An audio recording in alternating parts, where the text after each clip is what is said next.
দোকানে মাথায় বসে আছি, এর মধ্যে এবার একটা ছেলে বলছে যে ভাই আসেন তো, এখানে মানে একটা বাচ্চা পড়ে আছে, শব্দ হয়েছে মানে কানছে। তা আমি ওকে ধমক দিলাম, এখানে বাচ্চা আমি কোথায়? তা আমি বসে আছি, এর মধ্যে আয়ুব আলী নামে একটা পরিচিত, ও মাটি থেকে আসছে। তোকে আমি বললি দেখো তো চাষা এখানে মানে একটা বাচ্চা আছে নাকি, পাগল কি বলছে কিনা।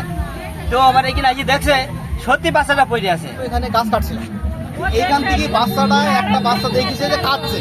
কাঁদার পরে ও লোকজনকে যখন বুঝলিছে, সাথে সাথে ওইখানে জিয়ার বউ দাঁড়াই ছিল ওইখানে, ও বাচ্চাটাকে ওইখানে নিয়ে গেছে। নিয়ে যাওয়ার পরে তারপর করছি কি ওইখানে বাচ্চাটা আমি দেখার পরে আমি চেয়ারম্যানকে রিং দিলাম যে ভাই এরকম সমস্যা ঘটে গেছে। তো বললো আমি থানায় জানাইছি। থানায় জানানোর পরে ওসি সাহেব ওখান থেকে বলছে যে বাচ্চাটা যদি চিকিৎসা প্রয়োজন হয় তাহলে আপনারা বাচ্চাটাকে হাসপাতালে ভর্তি করান, যেহেতু তাকে আগে সুস্থ করতে হবে। যে তারপরে দেখলাম যে বাচ্চাটা এখানে নাভিটা একটু খোলা আছে, এই খোলা থাকার জন্য তাৎক্ষণিকভাবে আমি ওদের টাকা পয়সা তুলি। এখানে পূজার অনুষ্ঠানে যে আনসার ছিল ওরা বললো যে ভাই আমরা এতে দেরি হবে গাড়িতে যাইতে, আমরা মোটর সাইকেল নিয়ে চলে যাচ্ছি।